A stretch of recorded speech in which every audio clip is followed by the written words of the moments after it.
What it do, people? We are here for another week of technical file. So we ain't gonna hold you up. We're just gonna get right on into it.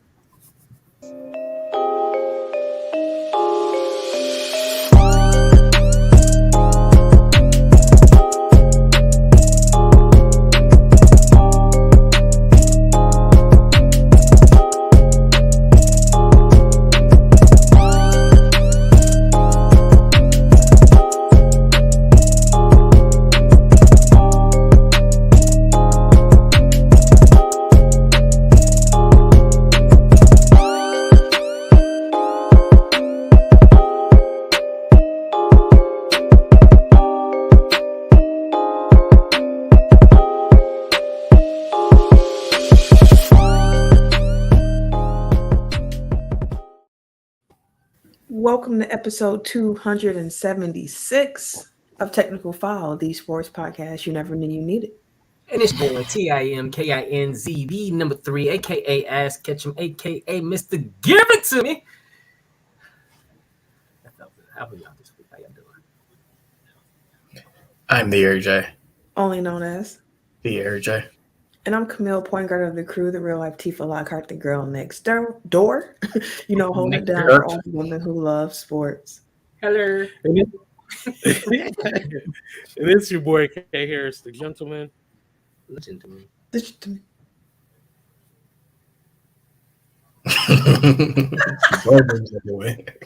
Oh, we lost him again. Hey, this is to cover his mixtape.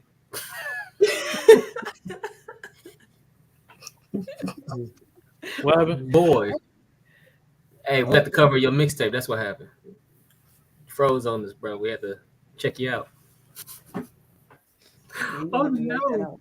We're going to have to work this out. He out here. What'd you call him earlier? Angry teddy bear? The angry teddy, dog. Showing off his locks and shit. It's okay. Oh, you're back, teddy bear. That's gonna be your name now. Now he called you Big Teddy Bear. Dude, He gone again. God damn it. Yeah.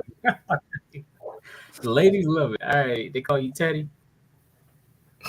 We ain't gonna do all that.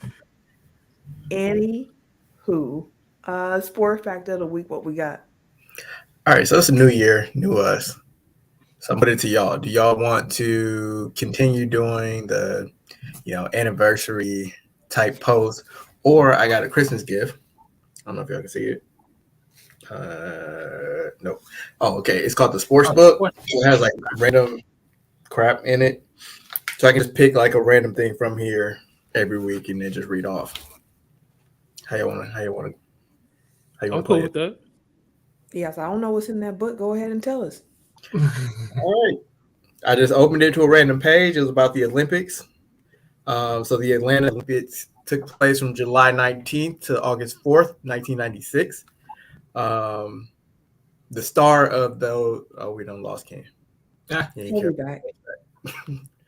The star of those Olympics was Michael Johnson. He was the first man to be ranked number 1 in the world in both the 200 meter and 400 meter. He began dominating both events in 1990. By 1996, he had won 54 straight finals in the 400 meters and had not been beaten in that distance in 7 years. Johnson won the Olympic final by 33 feet, the largest margin of victory in the event in 100 years. Damn. He also ran a phenomenal 19.32 to win the gold for the 200 meter. That man was dominant. Different, different. Holy shit. 33 feet? Dominant. 33 feet? That's crazy. Oh my God, that's wild, bro. That's like 4 big shows. Big Show is just a measure of unit of measurement now. Right. The 7 foot, would you use Big Show? Yeah, that's some crazy shit. I like that you think of things in big shows. That's an interesting metric. Right. As a reminder to everybody who is listening to this, you can catch Tech File anywhere that you get your podcast in addition to our YouTube page. Every Tuesday around 6:30 p.m. Central Time, we go live to record the week show.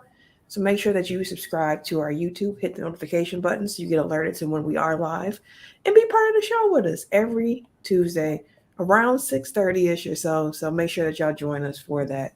And we appreciate everybody who has been joining, everybody who subscribed to the YouTube, everyone who likes up the videos, leaves comments, and all that good stuff. So thank y'all. We appreciate you. Give you some air horns. I feel like, I don't know if we got the connection to do the game that needs a name. We looking at you, Ken. I don't know what the fuck you want me to do. Look.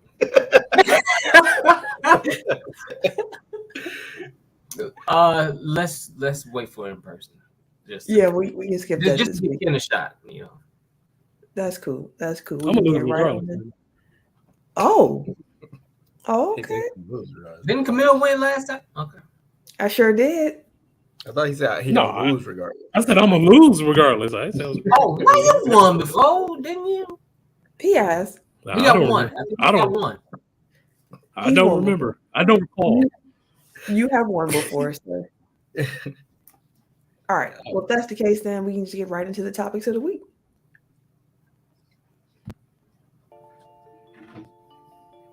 So before we get too deep in everything, of course, we just want to acknowledge DeMar Hamlin, Buffalo Bills safety, who went into cardiac arrest during Monday Night Football game last night against Cincinnati. As of this recording, he is in critical but stable condition at a Cincinnati hospital. And as of this moment, in regards to the game itself, the Cincinnati-Buffalo game will not resume this week. And it is unknown when or if the game will be made up. But definitely just want to send out prayers to DeMar, send love out to his family and friends and teammates, because that was terrifying. Yeah, that was wild to see. Like, I was watching the game at the time. I was talking to Sam because I was watching. I was like, damn. I was like, bro, just fell. And she was like, huh? I was like, he just took a hit. I was like, it didn't look too bad, but then he just collapsed, bro. Like, I don't know. Then we went through 3 commercial breaks. I was like, ooh, this ain't good. Like, yeah, that was scary, bro. So for sure, for him and his family. Kim, were you watching the game too? Because you actually sent a message to our group like, yo, are y'all watching Monday Night Football right now? Yeah, I was actually watching the game, and like it was just awkward because he made the tackle, and then like immediately he got up, and he took one step back, and then he just fell out. And like we didn't like us like watching it at home didn't understand how severe it was until they came back, and then you can feel like how like emotional it is. Like the crowd is silent. Like, yeah, and then when you hear CPR, you're like, oh shit, like this is like life or death. Yeah, for sure. Makes sense. It's like it was like, damn. No, I hear you. That does. That, Did you hear him too? Listen, relax. I'm trying to keep going. Yo. No, I think I like turned the TV like a little bit before 8, and I was watching Raw, and then like that went to commercial, so I was like, oh, let me check on the football game. And I went to ESPN, and they were just like, they had the somber voices on. They were talking like, what the fuck? What happened? Because they'd already cut like to the studio and were talking about it after the fact. And it must have been like that weird interstitial moment where it's like it hadn't really, like my social media hadn't started talking about it yet, hadn't gotten a push notification for it yet. So I was like really confused. And then I went and like searched, and then like somebody had mentioned Hamlin, so then I just like searched that, and then I found the video. Unfortunately, it made me think of Jerry Lawler, like when he had his heart attack on Raw. Oh yeah. Jerry Lawler tweeted about that too. He said it looked kind of familiar to him. Oh, well, yeah. Because again, like it's like you take trauma to your chest, like it disrupts the rhythm of your heart, and this is in a cardiac arrest. Like it's like a really like you have to get hit at just the right point of like your cardiac rhythm for it to get knocked off. Like, so it's like a 1 in a million shot. It's unfortunate, obviously. So hopefully, like Jerry Law, he can come back through this and Absolutely. live an uninterrupted life. Absolutely. And I do want to say too, for all the journalists on ESPN who had to cover that in real time, just like my heart goes up to y'all too, because that's a difficult position to find yourself in when you're expecting to be calling a football game and then you have to cover a life or death situation just that quickly. And I felt like every ESPN personality that I saw on air last night handled themselves very well, kept a very human-focused element about it, and kept the perspective of what was really important throughout the whole thing. So definitely want to shout to them, because even like I saw some of the commentators are even like working through their own emotions as they're having to report on this in real time. So definitely want to shout them out as well. That's hard. I mean, you have reporters, people like Skip, which I've always said five. Many levels, many occasions, for many reasons. Mainly is because the insensitivity certain situations. Like I said, for me, I had sent them a very vile message a few years ago when Gordon Hayward had broke his leg during that game, and he used it as a way to take another shot at LeBron during that moment. I'm like, bro, like, I get you have the on-air personality, and that's what made you money and shit like that. I like, but sometimes you can break character, dog, and just be like a regular human. True, and people must have got on his ass, but he said initially, and how he's always reacted in situations like this, it didn't change. Like, I wasn't surprised. I'll say that just based off of her things that's been said during major injuries. I wasn't even going to bring up Skip Bayless' name. I was just going to let him flounder off in the wind. I wanted to touch on to make sure he got a fuck you. So, No, I do, like, even without him specifically, like, I hope, and I'm not confident, but I hope that going forward, like, this kind of humanizes players for fans. Like, these are not, fantasy football stats. These are not, vectors for your entertainment. These are not, just like people that you can yell at and, through the television. Like, these are actual people, human beings, living, breathing, that, like, put their bodies and lives on the line, like, to entertain you week in, week out. So have a little bit more humanity when you deal with them. Like, when you react to, like, what happens on the court, on the field, wherever. Like, treat people like people. Facts.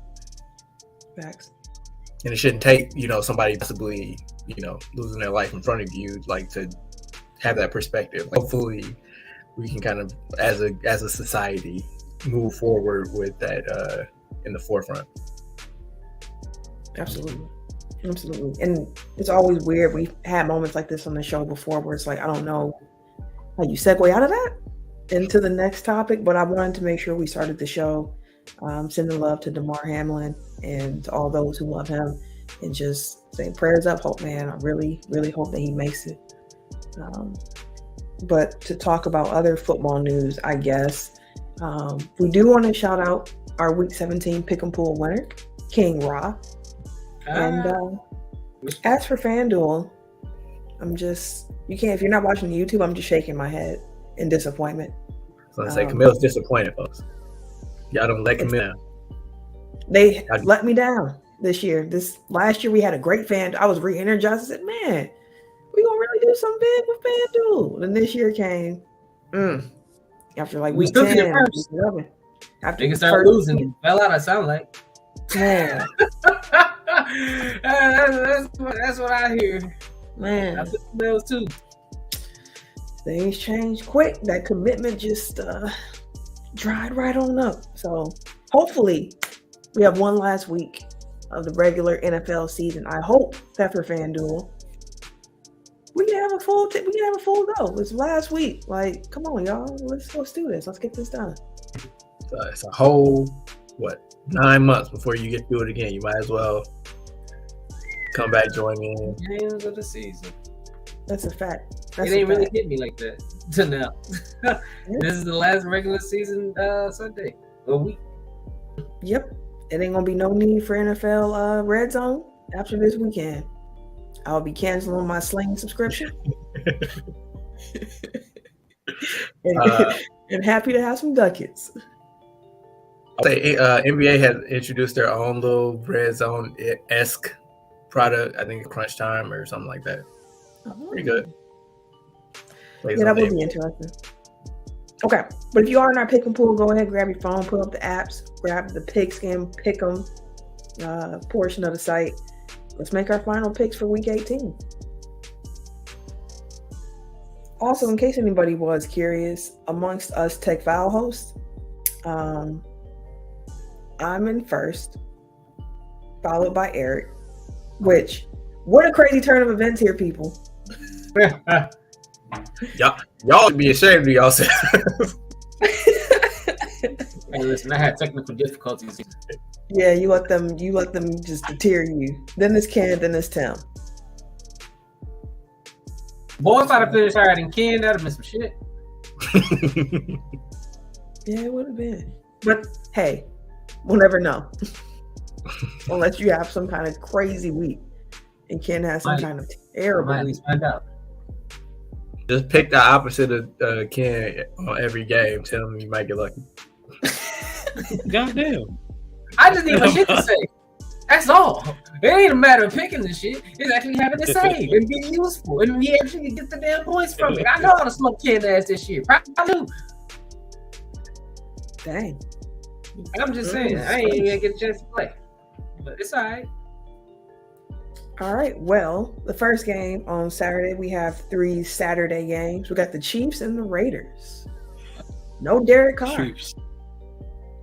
Yeah, Jared Stidham was he was trying. That man was taking some hits. God dang it. No, it's just I just need to say it out loud on the show. But the irony of Devontae Adams going to play for the Raiders solely because he wanted to play with his college quarterback Derek Carr, just for Derek Carr to get benched and probably won't be on the team next year. You know, tell what I was about to say. Wild. Wild. Shit, bro. Like all of that. They were supposed to be good this year. They were actually supposed to be pretty good. They had a good team on paper. I thought they would be. I thought they'd be a playoff team. Shit, everybody did. Before the season started, everybody was like, AFC West, man, that's murderous road. Like, get away with it. Didn't turn out that way. But hey, who knows? Maybe Aaron Rodgers will be his quarterback in Vegas next year. Who knows? One can only hope. We'll see. Okay, so that's Chiefs across the board here, correct? Yes. All right. Titans and Jaguars. I got Jacksonville, man. Niggas going to the offs. What you talking about? Dude said God don't like ugly. Titans and Jags. This is for all the marbles, ain't it? Yeah, we taking them going home. We're going on the marble run this Sunday. What you about? We're going to the playoffs. Feel back in it. Sunshine got us back there. He actually has been playing like what he was drafted to be. Trevor Lawrence over the last like 4 or 5 games has been like shit. I think it's a 10 stat, but it was around like 20 touchdowns and like 4 picks during that span. Like he's been lighting shit up. I think that's the first time you ever 10 statted yourself. Hey, because I feel like the number was 14, but I'm gonna just say 20. Wild description. Wait, worst division, AFC South or NFC South? NFC South. At least AFC West got some heavier at the top. No, I said AFC South. Oh. So you got the Colts, the Jaguars, the Titans, and the Texans. You got Atlanta, Tampa Bay, Carolina, and New Orleans. Woo! Shit. I'm gonna have to say the AFC South. They got Houston down there. Houston really does drag that average down. It does. Shit, Indianapolis ain't really do too much better. But the NFC South area, this 500 is the best that they got. At least all them niggas was in the playoff hunt the last week. 500 is the best they got in the A. You know what?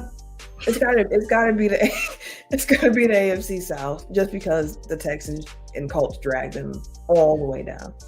Yeah, and then I didn't even get that pick. Yuck. Okay. I feel like we just got to bring this or that Thursday back just for that question, because it's a toss up. It is. It's gross. But I got Jacksonville. That's where you need to go. I'm gonna go with Jacksonville because Ryan Tannehill is still out. Let me go with Jacksonville. Outside. Well, no, Titans have a black quarterback, right? Yeah. Okay, finish it out. We're all the marbles on this one.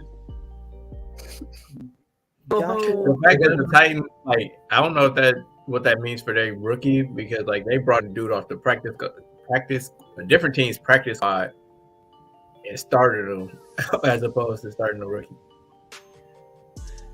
Hey, that's what as we say sometimes on this show, like they be behind the scenes. They see. We don't. They know. Like maybe it's just he's not ready. They don't want to throw him in and break his confidence. But like, still, like, damn, bro. Creating quarterback controversies, shit like that. You mean? Huh? I'm saying like they don't want to, instead of putting him in and actually having him and seeing him, like part of it could be they don't want to stir up a quarterback controversy shit like that in the future. I don't think it's nothing to do with a quarterback controversy. They know Ryan Tannehill is their starting quarterback. He just hurt. I think it's more so like they have a chance at the playoffs. Mm-hmm. So like they owe it to the rest of their team to try to put the best person in for right now, as opposed to, okay, well, you know, we had a good run, but we can fold it in for the rest of the year and the rookie in who's not ready. Like, okay, last game on Saturday, Ravens and Bengals. I got the Bengals. Same. I asked every week, Lamar back yet? I don't think so. I don't think so.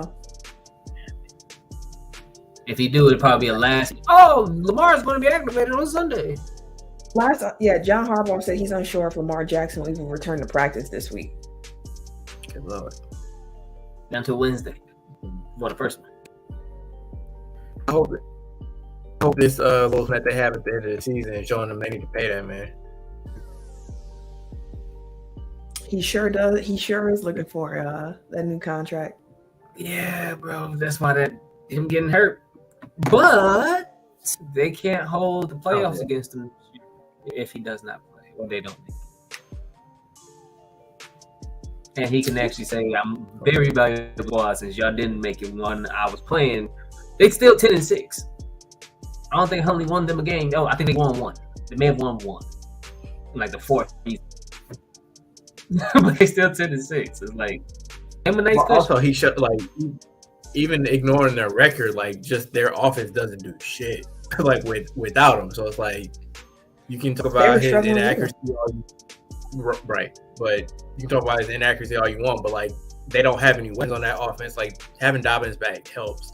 Like they don't have the weapons on that offense.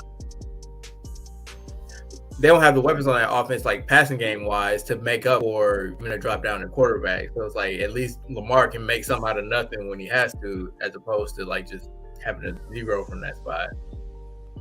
And then you only have talent at your pass catcher positions to make up for it. Like just give him the ball in space and do something with it. Just Andrews. I mean, Bateman was hurt for a little bit this year too. So you only had Andrews, but Andrews was hurt for a minute, and then when Lamar was healthy, and they both was hurt, and then Lamar got hurt, and they came back. Like it's been rough for him. Lamar got hurt during that Denver game, and they ended up winning that game, and then they beat the Steelers, then they lost to the Browns, but then they beat the Falcons, and then they lost to the Steelers. So it's been up and down for them so far to finish it out without Lamar. And that's not exactly a murderer's row that they've been facing the last 4 weeks either. Okay. Let's continue moving on. We got the Buccaneers and the Falcons. Buccaneers clinched their division. Yeah, I still got the Bucks. Boy, let me tell you, this was our fantasy championship week. Is 2 weeks. So last week and this week is for the championship. I'm a championship game. Mike Evans had his career year on my bench. Not career year. His career game. This game that he just decided he ain't did shit in 5 weeks. In 5 weeks, bro. So you know what? The better option would probably be Smith. You know. It's almost as if fantasy. It's almost as if fantasy football's game, Tim. Like it. There's no rhyme or reason to it. Just luck.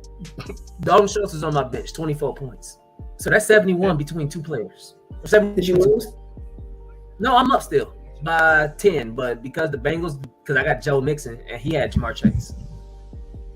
Well, I was up, but because didn't play. Now we're asked if we want to just concede the championship and call it a tie, or let the last week play out. Shit, play that week out, bro. Last week out. My team been smoking all year, bro. What y'all talking about? We're gonna play this at Mondays. They try to split shit. But yeah, congrats to Mike Evans. 200-yard game, 3 touchdowns. My man's was wild. Patriots and Bills. Well, shit. I don't like honestly at this point. Like, we know they're not playing this week, obviously, but like, are they still trying to make them play on Sunday? Like, I believe so. That's why I was kind of like, I don't know if we actually get it. Huh? I don't know if we'll get that game. Oh, you talking about the Bills? Yeah. He's talking about Bills Patriots. It's like, I don't expect you guys to know. I'm just saying, like, you know, Right. going through a lot this week. I'm pretty sure they're not like going through meetings and stuff. Like it's a normal week. So I have no idea. That is nor should they be, by the way. Like I'm not saying like it's an inconvenience. I'm just like, there's no way to really know what to expect this weekend. And like I know if the game goes on, I would still take Buffalo. But I have no idea if they're actually going to play a game or not. Yeah, I'll take Buffalo. Yeah, I'm going Buffalo too. I know Patriots got to win. I think, are they winning to get in, or do they need some help? Yeah, they got to win. Other shit shake for them. Let's see. I'll go Patriots. Well, no, sentimental. I'll go Bills. Okay. Yeah, the Patriots can win and get in, but they need some help around the league as well, if I remember correctly. Vikings and Bears. I got Minnesota. They'll be mad. Oh, Tim, Mr. Roboto now. Right. So did I see it correctly on Sunday that the Vikings have 12 wins, but they have like a negative 60-something point differential? Yes, you did. Wow. Boy, I don't trust them niggas. I didn't trust them. Never trusted them. Never trusted them. All season. There's just something ain't right. They're getting lucky in these games. They get how the fuck you down 30 points and come back on that's terrible defense. Terrible defense. That ain't gonna happen all the time. Yeah. They was down 30 to Sunday. They ain't come back. You know what I'm saying? That shit I don't said it happen. last week. I said it last week when we previewed the game. I mentioned the fact that last season the Vikings lost a lot of close games, and this season they have been winning a lot of those close games. The luck factor has just changed this season for the Vikings. Whether that's real or fraudulent activity, that's up for y'all to decide. But this week, the Packers showed there was some fraudulent activity going on in Minnesota. But apparently, according to Minnesota fans, it's because the Packers wetted the field down. That is the dumbest thing. I was like, y'all can't be serious. Y'all really Wait, they said we did what? They believe that the Packers maintenance team put water in the middle of the field and it only affected the Vikings' footing. because only the Vikings was on that field running into the water and that. Oh, okay, stop. There was no excuses early in the season. Don't make excuses now. That's funny. Ain't nobody say shit. We ain't say nothing early in the season outside of damn. That was a bad game. Oh yeah, Justin Jefferson did his thing. Damn, that we looked bad. We got killed. That was our. We ain't make no excuses. We ain't say that the dome was overtly hot and only the Packers was burning up in that bitch. We ain't say no shit like that. Like, just take your L, shut your ass, and we'll see y'all probably in the playoffs. Like, it ain't that serious. Like, after week 1, we came back here. We said, man, Packers got smoked. They did better in the second half, but they got smoked. How do you not game plan for Justin Jefferson? We had all these. We had like, how are y'all doing this? And this week they had a game plan for Justin Jefferson. Like, I'll give Joe Barry one thing: he's not repeating all of his same mistakes here, and I'm thankful for that. Thankful. But with Vikings and Bears, I'm not sure if the Bears are actually going to be playing like Justin Fields and their crew. I want this number 1 pick, so I ain't even worried about the W's. How many yards was it? I think he was like 100 yards or something like that away from breaking the single season rushing record. Let me see, for a quarterback, if he plays. I don't know if he will. Minnesota probably will win this game, but they don't have anything to play for at this point either. They do. They're still trying to get some seeding. I think with them losing, I don't think they can catch Philly no more. So if they win, they'd be 13-4. No, Philly lost 2. Because Philly's 13-3. Yeah, so if they finish with the same record, doesn't Philly set the tiebreaker over Minnesota? Didn't they play? Yeah, I thought so. I thought Minnesota won. Or I thought Minnesota lost. Okay. Yeah, Philly beat Minnesota. I mean, like, it's still... Well, no, because if Philly loses, then the Cowboys win the division. Right. And I don't know if they play each other.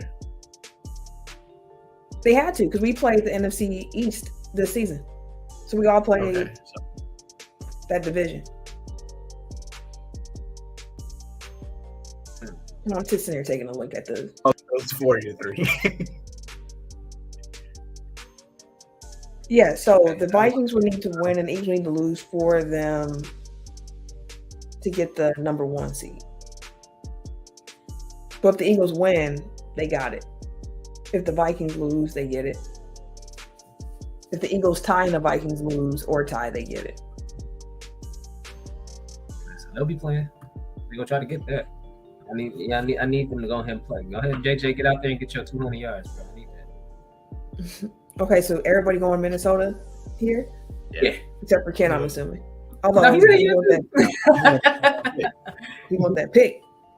Hell yeah. What y'all gonna do with it? I want to go defensive. The Our best defense, player we on the really board, we need the quarterback is a defensive end from Alabama. Yeah, I think his name is Will something. But yeah, he's a defensive end for Alabama. He's the number 2 prospect or number 1 overall prospect. But one of the quarterbacks probably come off the board first since it's Houston. Yeah, if we go to defense route, I'll be happy. Texans and Colts. Speaking of, sorry, real quick. How Hutchinson doing? Is that his name from Aiden Hutchinson. Lions? He's doing good. Yeah, He's having a good year, motherfucker. He just had a crazy interception against the Bears this past week. Okay. Lurking on. And what about the Jaguars? He doing all right, bro. Yeah, He doing all right, bro. He ain't Thibodeau. He ain't Thibodeau or Hutchinson. Yeah, he doing all right though, bro. He helping. Texans and Colts. I got the Texans. I was gonna say for Kansas State, the Texans. Yeah, I'm going Texans too. Lovie Smith might be coaching for his job, so Lovie need one. We'll see. Amari Rodgers might have himself a good game too. On the room for Which is trash. Yeah. But they knew that team was going to be bad. Yeah, he did. It's bad on purpose. Right. Jets and Dolphins. Mm. The Dolphins need it. Jets eliminated from playoff contention at this point, so they just playing spoiler. So the Dolphins need to win. Mm. I got Miami. I'm New York. Miami. I'm going to go Miami. They need to win. I think they need some help too, if I remember correctly. This is the New England game that they're worried about. Yeah, they need the Patriots to lose. And the Patriots lose, Miami get in, but then the Steelers is right there behind them too. Steelers win and those two lose. It's gonna be a fun weekend, bro. Yeah, so I have to be decided still. Obviously, I don't know everything that's going on, but I feel like for the NFL and the NFLPA to determine that nothing went wrong in the concussion protocol situation with Tua during that game against the Packers, like that means your concussion protocol is broken. Like if nothing alerted you to the fact that dude likely had a concussion or at least needed to be checked for one, like there were people that night on Twitter like, hey, I think Tua got a concussion in half. Like it's not. It didn't just come out of left field. I mean, I can't. Again, I'm not a neurologist, so I don't know. But again, like you would think we need to start erring on the side of caution with some of these things. Like even if you think, oh, maybe not, like at least check him. Like his head hit. Like they said he didn't display any concussion symptoms until the following day, and he self-reported that. Like when he hit his head, he kind of got back up and felt fine in the moment, but overnight his conditions worsened. And he came to the medical staff and said, "Yo, I think I have a concussion." And they tested him the next day, and then they were like, "Okay, you do." But like during the game, we had no, unless he would have came to them himself and been like, "Something's wrong." Well, again, like right it's now. literally somebody's job to spot like times where hits that might have like triggered like hey, we need to at least go take him to the tent and check him out. Whoever's job that was, that seemed like they're at that point in the process. Yeah, I'm curious though if they would have pulled him. There were people that, I'm curious if they would have pulled him though. If he wasn't displaying any symptoms yet, he probably would have passed that test in real time, which is a possibility still that he could have been like, right now I feel fine. Like I'm here. Let me answer. I mean, like they have like baseline tests, and they have ways to test without just being like, "Hey, how do you feel?" Like they. Right. I know. I've had quite a few concussions, so I know some of the testings you go through, but. Huh? I was gonna say, what have you been doing to get multiple concussions? But it's unreal. I've had 1, 2, 3, 4, 5. I think 5 or 6 concussions. Y'all lighting this all-time quarterback? Correct. Being clumsy. Camille just playing kill the man with the ball every weekend. Sheesh. Clumsiness and accidents. But I haven't had one since college. That was my last concussion. I don't think I've ever had one. They're not fun. They suck. I don't think I've ever had one. Matter of fact, if I did, I wouldn't recognize it. The last one I got, was leaving work in college. I was getting into a friend's car, and he had a cutlass. He had something real low to the ground. And I misjudged how low it was when I was getting in the car, and I smacked my head like clean on the top of the car to the point my eye was black. Like it was like I had a black, like all this was black. You slam your head on it, bro. Like man, you did one of those numbers. I was getting in real quick. It was kind of cool outside. Real quick, smacked my head, and I didn't realize I had a concussion until the next day. And I was like, oh, I know this feeling. This is a little too familiar here. Jesus. Yeah, I still stand by. I think Camille in the Fight Club, y'all. Yeah. First rule of Fight Club, we don't talk about Fight Club. I remember that concussion too because my youngest brother saw me, and I think he was still like He was like 10 or 11. He's like, "Who hit you?" And I was like, "Nobody hit me. Like, I hit myself in the car." And he did not believe me. He's like, "Who I gotta go beat up?" It does sound like why he's like trying to cover for somebody. Like I hit myself. No, I hit myself. the hood of the car, off the roof of the car, the roof. He was not going. He was like 11. Like, no, this don't sound right. No, it don't sound right.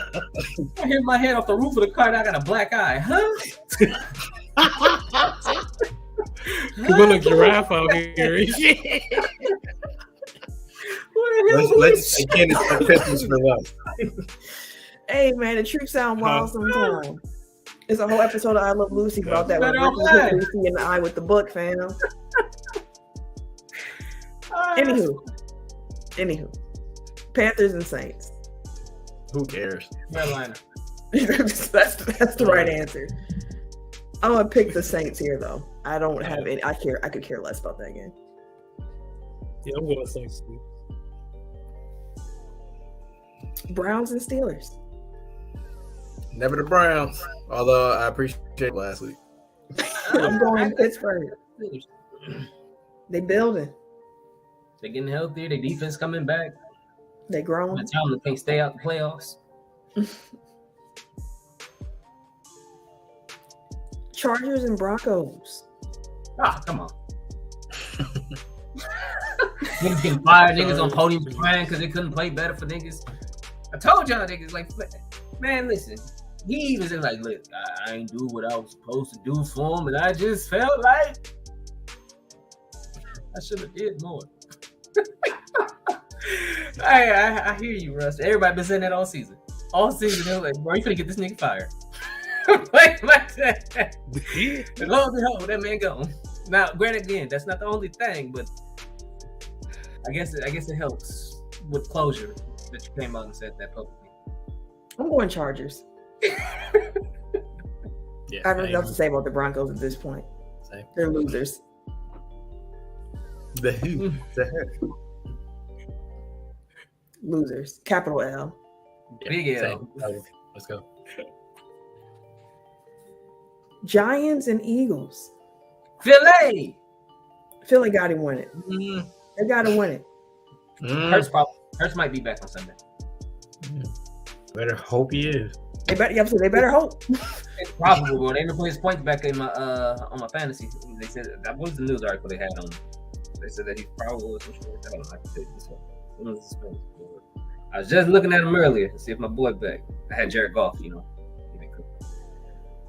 Latest news: Hurts is expected to play Sunday against the Giants, per Ian Rappaport. Hurts would have played Week 17 if it had been a playoff game, but the Eagles opted to exercise the utmost caution to avoid a potential setback with their star quarterback's injured shoulder.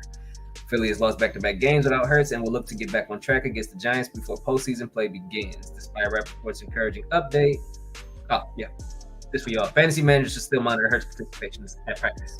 I'm going Philly. I got Philly too. Like, they need that number one seed. They need it because they want that bye. I'm sure they do. Yeah, just whoever that was, and you can just put anybody a quarterback and they'd be good. Like, yeah. That was Michael Parsons that said that. Now he's just assistant quarterback, huh? Come on, dog. And no, he's not.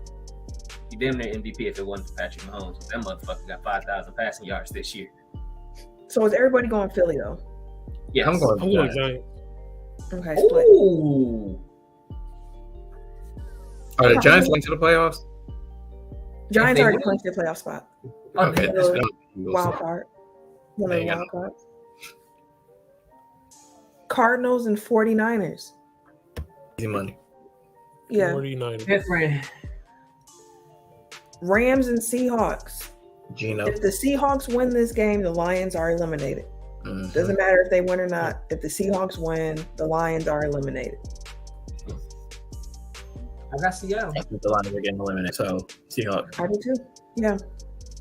Yeah, Seahawks. Cowboys and Commanders. I'm going Cowboys because the Commanders, I don't understand what they do. I'm glad they lost. For sure. Needed them to lose. We did, but damn, Why do Ryan. you switch quarterbacks at this moment? Ron didn't even know they got eliminated. They was in the presser. They said, what did he ask? Pretty much along the lines of, if you knew that you was gonna be eliminated from the playoffs today, would you have stuck with Carson Wentz or some shit? And he was just like, wait, we eliminated from the playoffs today? I was like, bruh, what? He was only worried about that game. He had no knowledge of nothing else that was going on. That game was it. And Fire stat. Somebody should have ran up on you like, hey, coach, we don't lose. We lose. We ain't going nowhere. Nobody said that to him. Nobody. How you surprised at the press conference after the game? You had a week.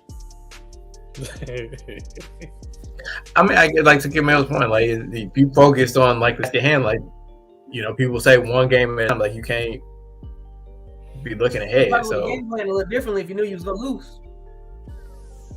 The playoffs. Why would you not be game planning to win in the first place? Like, right, like he's trying to win the game. Like, it don't matter necessarily for what he's trying to accomplish in that game. He thought for some reason that Carson Wentz was going to be the best option for the Commanders to win that game.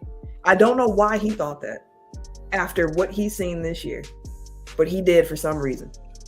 And he was wrong. That's because Wentz came in and no, I can't even no. He was wrong. That's all we gotta say. He was wrong. He's wrong on so many levels. He was wrong. All right, last game of the week, flexed into Sunday Night Football. Packers and Lions. Packers win, and they are in. People talking about how this is a scary team in the playoffs here, the Green Bay Packers. Me personally, I'm picking the Packers to win for sure. But I also am not going to let them get my hopes up about anything. House money, bro. Listen, if they beat the Lions, cool. You know I'm cheering for the Pack regardless. If they get to the playoffs and they beat whoever they have in the first round, then I'll let them get my hopes up. But until that point happens, no hopes. I'm just saying, I think they should beat the Lions. I'm picking the Packers this week, but the Packers always do this to us. They reel you in, they give you all this hope. If something happens, it's bam. It's not your year again, and we just some losers. So I'm just letting everybody know where I'm at as a Packers fan. Yes, think they'll win. Not getting excited about this though. Just taking it a game at a time, like Ron Rivera. First two scores from last game were kick return for a touchdown and then an interception for a touchdown. I said to my brother who was in town, we're actually celebrating my dad's birthday, which is today. So happy birthday, Dad. Happy birthday. And I'm like, I already know they're gonna be like, oh man, you know, Aaron Rodgers, he's gonna led his team back to playoffs. I'm like, Aaron Rodgers ain't did shit. Like, everybody else playing better. Like, and I'm not gonna. I'm on it a little bit, but like, people really do just be like, oh man, Tom Brady, you know, like it looked like the Buccaneers were not gonna be a team this year, but you know, never count out Tom Brady, never count out Aaron Rodgers. Like, their teams are playing, like Brady's playing a little bit better than Rodgers, but still, it's like you can't just like put all the wins on the quarterbacks, but then when they were losing, it's like everybody else was the problem. Like, come on, man. Yeah, we got to stop doing this wins are QB stats thing. Yeah, to your point, Tom Brady actually is part of why they won this past week. Tom Brady lit it up. Aaron Rodgers did not do so, but here's the thing: the Packers didn't need him to like. The Packers right now are playing how I thought they would start the season, which is the defense is really carrying the team. Special teams is better, and offense just has to be competent enough. Because even when you think about last season and how we lost to San Francisco, which I think that was last season, right?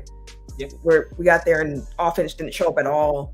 The special teams had the punt blocked at the last second, which gave the San Francisco team the touchdown. And it was really a defensive game that kept the Packers in the game. Special teams tricked it off, but offense didn't show up. And I thought, maybe this year's going to be kind of similar to that, but, a little bit more balanced. And this past game we saw it. It was defense and special teams. Having Nixon back there returning kicks and punt, like, game changer. He already best in the league. Y'all had that man on your bench the whole year. Just chilling. They didn't know. They got him doing gunner, catching niggas on punts. Like, bro, if you don't get back there and catch the punt, like, come on, dog, what y'all doing? We ain't know he was good. How? Ain't no way in hell that motherfucker was the only one catching punts in practice. Ain't no way, boy. And if he was, y'all need to be fired. But like to your point, Camille, like you don't need Rodgers too. So when he was doing the whole hero ball routine the first half of the year, it's like, bro, you got great running backfield. Like, give them the ball. Yep. And just make the throws when you need to make the throws. Like, that's it. We don't necessarily need you to lead it. Like, balanced offense will work at this time and point. Like, and he was missing some of his shots against Minnesota, where it's like he had watching a couple times where it's like, dang, just twice. Like, he overthrew him twice. I'm like, bro, he underthrew like when it should have been pass interference, like in the end zone. Like that was bro. And I think on that same drive he had taken a shot. I think before that he had overthrown him. So it's like, bro, come on. That's all the Packers need. Throws when they there, bro. That's all we need. That's it. Absolutely fantastic game manager. Be better than Alex Smith at game manager. He's the ball. If you want to still be in competition with that nigga, be better than him at what he was doing. He was an excellent game manager. Absolutely superb. Be that, Aaron. Everybody got Green Bay winning this week, though, right? Yes. Yeah. Cool. Okay. Any other Packer thoughts y'all want to get off before we move on to football? Hey, shout out to one of the highest paid cornerbacks in the league too. My man was talking his shit. He was talking shit before the game. He was talking shit mid-game. Hit him with the motherfucking Gritty. I don't know, bro. It's a little early to be gritty and like on a. It was the first break up in the first quarter. I'm like, nigga. You felt it. What you doing? Hey. Rest of the game, he like, fuck it, hey, we here. Like, he ain't shadowed him every play, but he was there like 85% of the time. He shadowed him, I think it was double the amount of time that he did in the first game. And the Packers, like I mentioned earlier, just had a better game plan for him, which is what you need to do. There were Vikings fans who were saying John Money was talking a little too much for somebody who had safety help. But let's not act like Justin Jefferson don't get double teamed most of the time, as is, and he still produces. Like, don't do that now. Yards. Like, don't do that now. Like, the Packers did a good job against them. You can and Jair is gonna be Jair, and when he has been getting cooked, which he has got cooked this season, he's heard about it. So he's gonna let people hear about it when he gets his way, because that's just the way that it goes with him. But no, shout out to them in the defense. I was thinking about this. Our defense is playing towards the end of the year the same way our defense started playing towards the end of the year last year too. Like, maybe Barry just need a whole season to figure some shit out. Maybe that's it. Maybe he need to wait to the last 3-4 games of the season. Like, that's how this works. Speaking because of they the started last 3 or 4. Well, sorry, I thought you were done. Go ahead. You said what? I was gonna say, like, speaking of the last 3 to 4 games, like Matt LaFleur is still undefeated in December. So, and honestly, what Matt LaFleur has done with this Packers team, helping them stay on task, stay focused, continue playing to this point, it's kind of impressive. Like, I know there have been questions about him as a coach, even though he went 13-3 his first couple seasons. But it was kind of like can he handle getting punched in the mouth a little bit? Like, he seems a little, like his teams are a little soft. This Packers team showing something right now, so we'll see what that can turn into. yeah, I think also he's a good coach. I do too. I think he's a good coach. He's a young coach, so he's going to take some lumps along the way, but that's part of growing. We also do want to say, though, rest in peace to Brazilian soccer legend Pelé. You know, he's the winner of a record 3 World Cups, and he was a standard bearer for the beautiful game. He passed away at 82 years old. So sending love out to him, his family, fans, friends. It's a big loss for the sport. Sure. So, like, that sent me down a rabbit hole, and I'm looking at, like, what was... Because, like, you know, Maradona died, I believe, in 2020. I was just, like, curious about, like, what their relationship was.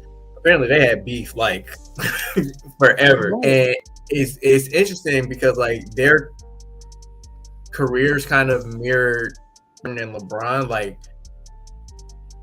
I think Maradona's first year as like top league soccer was Pele's last year, like when he was in the U.S.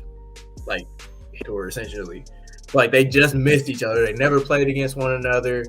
Like he was kind of like Pele was, you know, the old vet. Like he was there for soccer, and then Maradona was the one that was always getting compared to. Was like, oh, this is the next Pele. It's the next Pele. Somewhere along the line, Maradona was like, hey, the next Pele, I'm the first Maradona. like he started taking offense to it, and like they started throwing shots at each other in the press. Like there's beef history on YouTube, that sports beef history that dives into it. But honestly, I don't even know how LeBron and Michael Jordan feel about each other, because I've never heard them talk about each other. Like yeah, I grew up, I was number 23 because I love Michael Jordan, but like as far as them as players against each other, like they never pit themselves against one another. So it was just interesting, because it isn't just like confined to basketball, which is what it feels like. It's just like everybody's always just, oh, we got to compare, and like you can't enjoy the current generation without shitting on people from yesteryear and vice versa. And it's just like, just appreciate sports, but like it isn't just confined to basketball. Like it goes in other sports too. That's part of why at NBA 75, when they had everybody come out at All-Star, it was super cool to see LeBron and MJ like embracing and talking to each other on the stage, because it was kind of like that's two of the greatest players to ever pick up a basketball, and here they are dapping up, showing love to each other, hugging one another, and having a good time together. And it's like that's pretty tight. That's pretty tight. But college. Yeah, Oh, go ahead. I was just saying, rest in peace, Pele. Facts. College football was off the charts this past weekend. So we had two of the college football playoff semifinal games, with TCU beating Michigan 51-45 and Georgia defeating Ohio State 42-41. Two amazing games for the college football playoffs. What a way to bring it in here. I know Ohio State sick. Boy, they tricked it off. Yeah. We was talking about it, like the job of a kicker, bro. Like people give kickers so much shit all the time. As a football player, oh, you ain't a real football player. Until you need that motherfucker at the end of the game. And he has the weight of the world on his shoulders and his foot at the end of the game. After all that shit, and you got to go out there and kick that motherfucker and prove everybody wrong at the end of these games, because you niggas couldn't put enough points on the board to keep his ass on the bench. Or stop Georgia from putting points on the board. I see Sly in the comments. He said Brazy, that Georgia game, and with the laughing, crying emoji. Dude, I don't think I've ever seen a kid get me that bad. Oh, like that was nowhere close. That ball went flat. It started spinning this way. I'm like, bro, how the fuck you kick it? It was vertical. How did it go horizontal? Why is it going left to right? That was crazy. That was mind blowing. I'm like, you really shake the shit out of that. Yeah. But it's a college kid trying to kick a 50-yard field goal. Like I don't expect that to go in, but like for it to miss that badly, I'm like, bruh. Yeah. He must have had. I don't know. He was 7 for 7 up to that point. That's tough. That's the crazy part. I think he had a 48-yarder on there too. Like, one kick. They thought they had him bad. 8 kicks in the game, bro. You niggas ain't putting enough points up on the board. Why he keep trotting out here? But it ain't an extra point. Man, don't blame him. He was tired. And that wasn't the only wild game. They had some other bowl games this weekend. Tennessee defeated Clemson in the Capital One Orange Bowl. In the Rose Bowl, we had Penn State defeat Utah. And then in the Sugar Bowl, we had Alabama defeat Kansas State. Boy, yeah. Alabama stunk a mud hole in K-State. Like K-State, everybody was all geeked because they got the old Nebraska quarterback, Martinez. And so all year K-State been cooking. They thought it was going to be a good ass game. Like, yo, we got Alabama, bro. Man, Alabama ran all over. Oh, they stumped them out, bro. Like, that was wild. But all the other games are really, really like this was a really good bowl season. Like a lot of the games are close. There's a lot of high scoring games. So if you end up not seeing no damn defense, this was the weekend to watch some football. It definitely was. This was nothing but shootouts. Like who eyes all these games for 40s? Y'all putting up 35, 40 points like that. Like that's wild, bro. Over and over. That Michigan game was cracking though. It really was. I watched that entire game. Shout out to Snow, a Michigan fan. So, so I had to, be on his ass about that. They about to lose their coach too. He in talks with Carolina right now. Yep, it makes sense. Yeah, I said that too when I seen that. I was like, yeah, I guess that makes sense. Carolina needs a coach. They need a new identity. Shit like that. He went back to college, showed that he was like, you make a program number one. Michigan has been great for the last 2 seasons. They ain't won shit. They tried. Big Ten keep disappointing motherfuckers in the playoffs. But, they tried. They be waiting until the end. And then in the end, they lose. But he had one of the top recruiting classes and shit like that. Like, I mean, Jim went down there, showed that he can turn some shit around. And now the NFL is really knocking on the door this time. Like, hey, yo. No. The NFL been knocking, and he just been answering the door, and he would look out and be like, "Oh, y'all like me? No, I'm gonna go back inside. No, I'm y'all wanting to dining? Where we flying to? Where we going? I'm back. I'm staying in Michigan. I'm staying in Michigan. And this year they saying no, for real. He gonna leave. No wine, no dine this time, my nigga. Here's a contract. I'll believe it when I see it. We'll see. I know Sean Payton is also assembling like his super staff to get himself back into an NFL coaching gig too. So we'll see. We'll see. NBA check-in. So just over the past week, this is the time where we just kind of talk about NBA, something that stood out to us over the last week. When I came into the doc to drop mine, I saw Eric already put in what I wanted to say. I had to find something different, which is cool.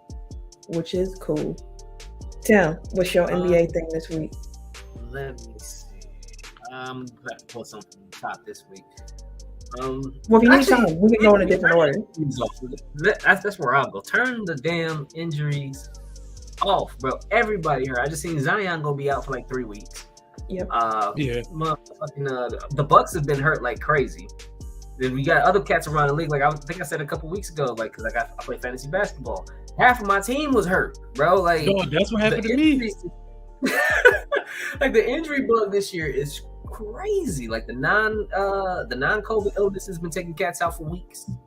They've been having, or not weeks, but games at a time. You got regular injuries. You got cats that need surgeries, all kinds of stuff, bro. Like as fun as the NBA season has been, and as wild as the West has been, and the way that these cats is putting up these points, like folks is getting hurt left and right, and we hate to see it. Can we just turn the damn injuries off, please? Second half of the season coming up, when everybody go ahead and start getting healthy again, so we can see some good ball.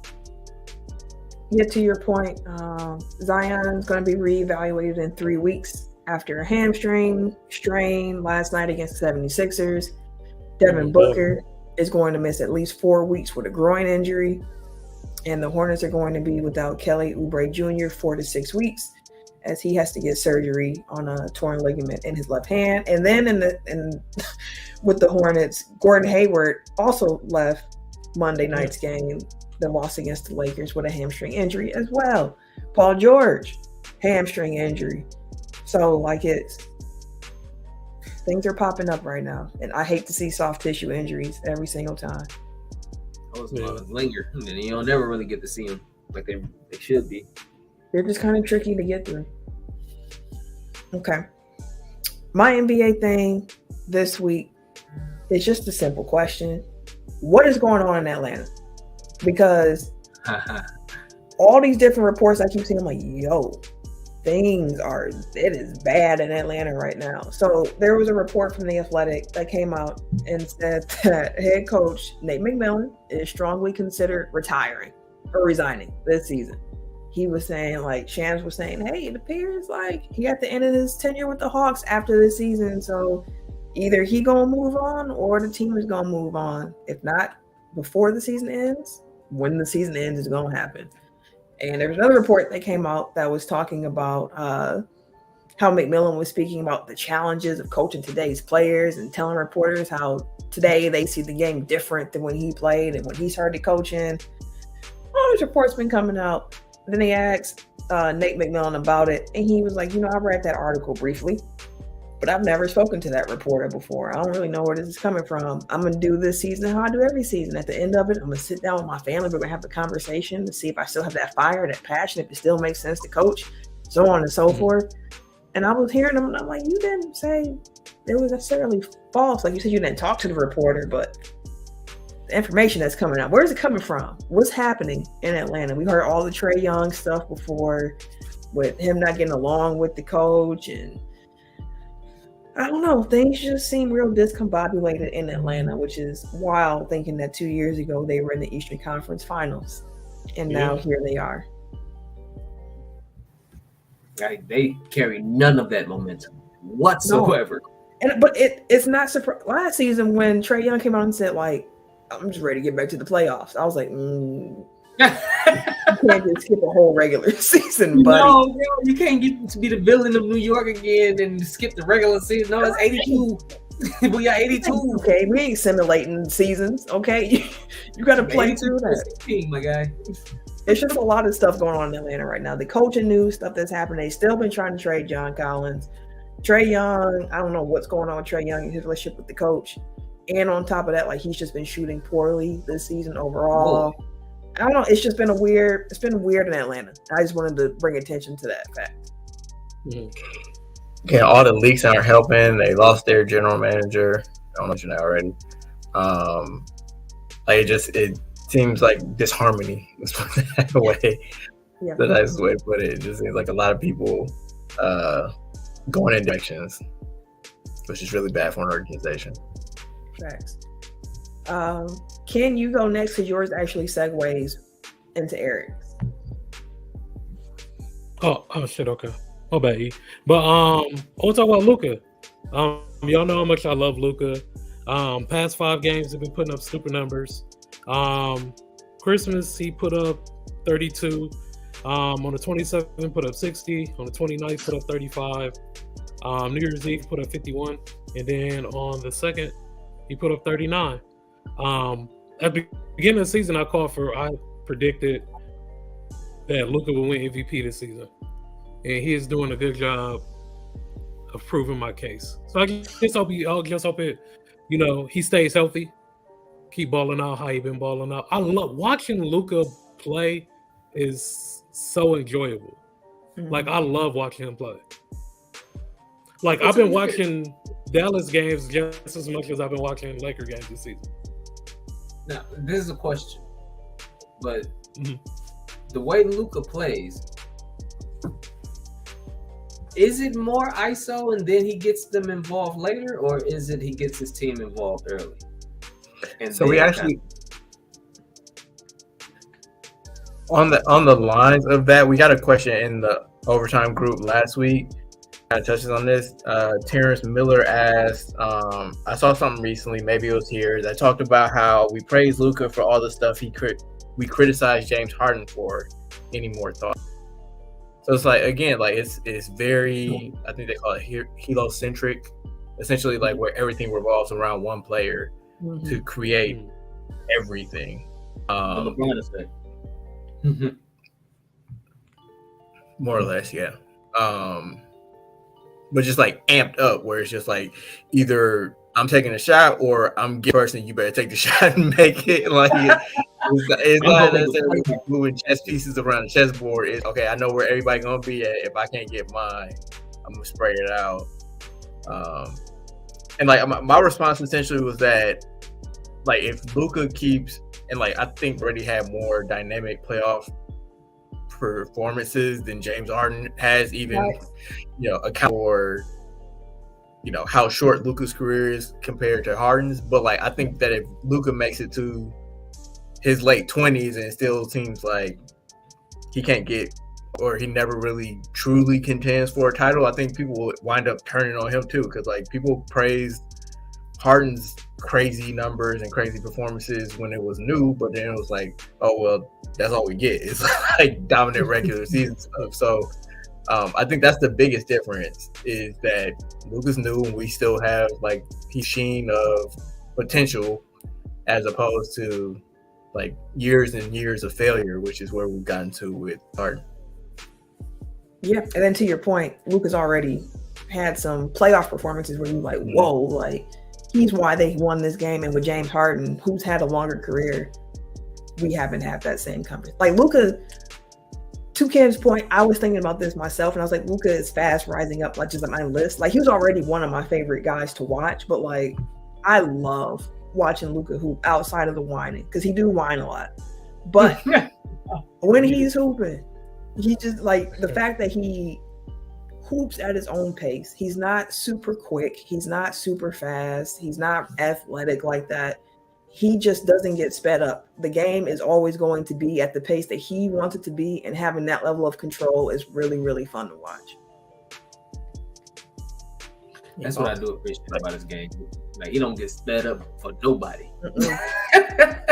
He gonna get to where he gonna get to at his own speed, bro. Be slow-moing it to the middle of the paint. Next thing you know, he at the rim. Like how, bro? And he's so smart. So it's like if he see too many bodies there, he's gonna find whoever's open. Like you might not think he gonna see who open, but he always finds who's open. Like he's special talent. Speaking of special talent, a bunch of them in the league right now. My one thing, all the crazy stat lines that we've had only since Christmas, like it goes back further than that, but I only went back like the last week and 2 days or whatever it's been. So to Ken's point, like Luka in his last 4 games are the ones I pulled: 60, 21 and 10, 35, 12, 13, 51, 6 and 9, and then 39, 12 and 8.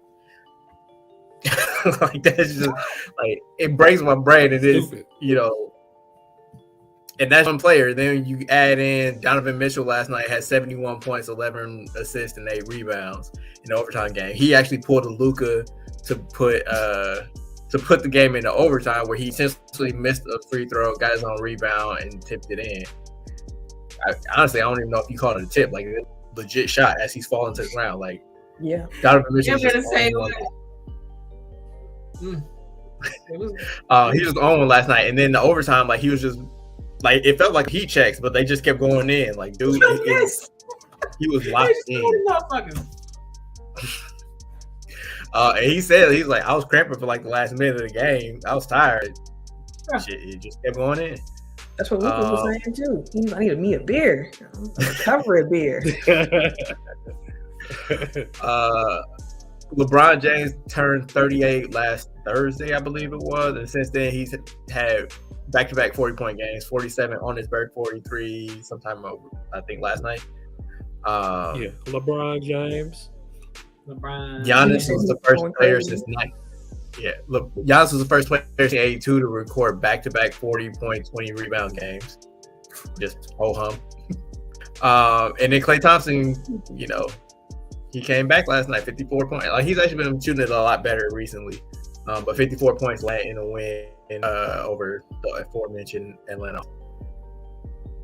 Like it's just it seems like every night we're getting these like crazy stat lines where it's just like there's so much talent in the league right now. Like we are, you know how they say, like I think it was from The Office where he was like, you know, how do you know you're in the good old, or do you know you're in the good old days when you're in them or whatever? Like we are in a golden age of basketball right now. Please appreciate, like, don't take this shit for granted. We have a lot of great players doing great things on a nightly basis. Like don't let rings culture tell you that the regular season doesn't matter. Like it's an entertainment product. Like be entertained by these entertaining ass basketball players. Like these dudes are hooping.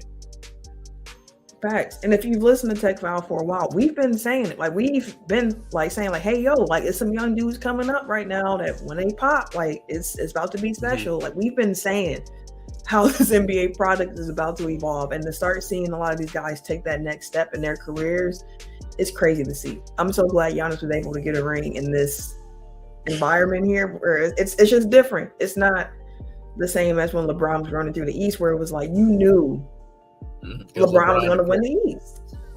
Mm-hmm. Like You just knew what it was. It was like, all right, it's inevitable at this point. We know what's about to happen. Right now, it's like on both sides. I was gonna say he just got hurt, but like Zion had been playing really well too. Like I think he just had his career high in points last week, but now he's out for like 3 weeks, I believe. So that's up. Yeah. Yeah, the NBA is crazy. It's been real fun right now. It's a good time to be your boy. Something else that's been crazy. Did y'all see the Orlando Magic Detroit Pistons little scuffle that took place? Yeah. Yes. Well, the NBA has some suspensions to hand out. Killian Hayes and Hamidou Diallo of the Pistons were suspended for 3 games and 1 game respectively, while Mo Wagner of the Magic was suspended 2 games. Mo was the one who got knocked out, right? Mo was the one that pushed him, but Mo was also the one that pushed him into the bench in the first place. And then got knocked out. And then that. Yes. Okay. We'll put emphasis on the knocked out. I had to make it clear. Everybody knew who I was talking about here. He was the one who fell into the Pistons' arm, Yeah. Wow. Wild. Cole Anthony, Mo Bamba, Wendell Carter Jr., R.J. Hampton, Gary Harris, Kevon Harris, Franz Wagner, and Admiral Schofield of the Magic were all suspended for 1 game because they, got off the bench and everything. Yeah. And as mentioned, the incident began when Wagner, who was assessed a flagrant foul too and ejected, committed an unsportsmanlike act when he pushed Hayes into the Detroit bench while both players were pursuing a loose ball. And then Hayes clocked him in the back of the head. Wagner fell out. And then all these Magic players ran over there because their guy was just laying in the arms of Pistons players. My man's asleep. Stop starting fights. Yep. Hey, Jesus. Like, what kind of shit? How you gonna send that man into the? You see, he pushed the shit out of him. My man flew into the bench. He got up so distraught. He was like, I gotta hit this nigga. I got to. Where is he at? It was actually Diallo that knocked him out. Yeah, I mean, you said what? I said it was actually Diallo that knocked him out. Look at the replay. Like, he was out on his feet. Like, he was already like, and then Killian came and hit him in the back of the head. Like, I thought his eyes closed after Killian hit him. If you look at him, his body went limp, like on the Diallo hit. I see Sly in the comments. He said, I just texted this to my group chat. Our generation got to experience the greatest area of b-ball, MJ, Kobe, Bron, and now all these new players. We got an argument. I know there's going to be some old heads who are definitely like, no. Y'all didn't get to see Magic and Larry and Dr. J and so on and so forth. And I get it. Legends. There's legends in every era. So we just happen to have a lot of guys who can really hoop in ours. Not saying that y'all, the older generations didn't. Let me make clear. But I am just saying it's a lot of talent right now. Because young guys doing it now. I love the history of the game. One of my favorite things to do is just sit and talk to my uncles and just ask them about a random old basketball. Just throw someone out. And I was like, well, hey, was so-and-so called? And they'll think back and be like, oh, yeah. Back in the day, they was doing this. They was like so-and-so now. And I just love whenever we have those conversations. Like, I don't know. Basketball is just so fun to me. Like, even on 2K, NBA 2K23, if you do like your My Players, they have something now called replica builds where you can unlock a build based off of a player and the player name. So instead of being like a play-making shot creator, you will be the freak for if you had a Giannis replica build, or you would be the king if you made a LeBron James replica build. Maybe Boogie, or the claw. They got a Zeke build for Isaiah Thomas, so on and so forth. And it's been kind of fun to me also to see that and see some like these younger kids who are playing the game be like, oh, this dude seemed like he might be cold. And I'm like, yeah, Isaiah Thomas is cold. Like, come on. And I was laughing because I said, I'm going to make one more build probably, and I'm going to do a replica build. And I think I'm going to do a Larry Legend replica build because on the game, they don't use Larry Legend as the nickname for the player. The name they use is the Hick from French Lick. And I said, okay, I like that y'all went with his obscure nickname rather than the one that everybody knows. So if y'all see me on these 2K courts and you see the Hick from French Lick pop up, it's Larry Bird season. That's not a bad idea, actually. If they had like a Ray Allen build, I'd definitely do a replica build. Right? I know they got a T-Mac and an Ivo. They got something that's interesting. I was about to say something really wild so we can move on. Ah! That was it. I ain't got nothing else. Unless y'all got something else y'all want to throw in here before we get out of here. All good. Trying to get You shot? Yeah, no, I was just gonna ask what the nickname was for T-Max, but then I was like, no, but I don't need to go down that road. I think it just say T-Mac. Okay, that's good. They just kept it. What was his nickname? T-Mac. Yeah, that's why I was like, I didn't think he had no nickname like that. Yeah, I was gonna say something about his eye, so that's why I was like, we need to just move Oh, no. Forrest Whitaker, this motherfucker. No, they got some. They got born ready. You make you a Lance Stevenson build. What the fuck? I I don't know what got that my eye is. on you. Hey, It's just a bunch of unnecessary dribbling. Fouling and shit. Just blowing. Random hacking motherfuckers. Don't get me wrong. I'm not saying that Lance wasn't cold. Lance Stevenson was nice. In spurts. It's certain guys and players where it's like as a video game character, like you gonna be cold because they have like a J.R. Smith build where I was like, Oh hell yeah! Do some damage. Where J.R. Smith? J.R. Smith was a perfect video game player, just all threes. He was one of my favorite players to play with. His name on the game is Swish. So if you see Swish pull up, that's J.R. Smith. Oh really? Yep. They got Stevie franchise. They got a franchise replica build. Like, they got some. I might go with the J.R. Smith joint, bro. There's some real cool nuggets for like if you just are an NBA fan, you can have a grandmama. Like you can do. They got some interesting stuff out there. Yeah, but there are some replica builds that are just bad because it's like the player was too good. Like they got some his airness replica builds. I'm like, nah, these ain't. It's not hitting Jordan for me. It's a little meh, but no. That's all we got for y'all this week, man. We hope that y'all had a good New Year's, brought it in the way, that you needed to. Hope that you stayed safe, that your family is good. And we're going to get up out of here and see y'all next week. So if you want to follow me on social media, you can catch me. Wait a minute. On the Twitter, Instagram, these PSN 2K streets, Apple Music, at Camille Monet. And as Eric has been encouraging me to say, you can also catch me on Locked On Bucks once a week. I was on Today's show, so go ahead and check that out. It was a fatal four-way with me, Frank, Kane, and Justin. And as somebody who runs a fatal four-way every week, Right. It's interesting when people who aren't used to a fatal four-way get into a fatal four-way. Did you hit him with this? It's not as easy as I make it. You hit him with We're that? making it easy over here at Tech File, I'll tell you that. Hey, but an added degree of difficulty. He don't have a Tim and a Ken like just going at it every week. You see the disrespect. We've been good though. Y'all been good this episode. We've been chilling. Man, y'all was only good this episode because y'all wasn't sure about y'all connections. If y'all knew y'all connections was solid, y'all would have been ribbing and talking about each other. I'm not trying to hear that. Like you came, what did you call him when we signed on? An angry teddy bear. That's the first thing he said. The first thing I said was other last nigga. Thank you for proving my point. Title of the episode. Fuck Tim. I don't think we can get that past Apple.